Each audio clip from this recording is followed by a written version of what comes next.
aprenderemos sobre los colores y cómo podemos verlos en animales. ¡Wow! Comencemos. El pájaro tiene color rojo. Color rojo. El pez tiene color amarillo. Color amarillo. El pavo real tiene cabeza y pecho color azul.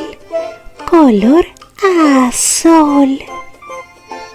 El oso polar tiene color blanco. Color blanco.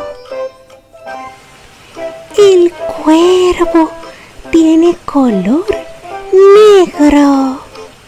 Color negro. La rana tiene color verde. Color verde. La mariposa tiene color anaranjado. Color anaranjado.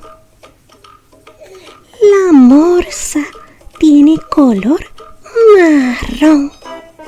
Color marrón. Las medusas se ven de color rosa. Color rosa. Los koalas tienen color gris. Color gris.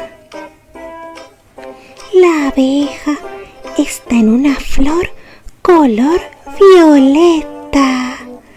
Color violeta. Qué interesante aprender sobre los colores con animales.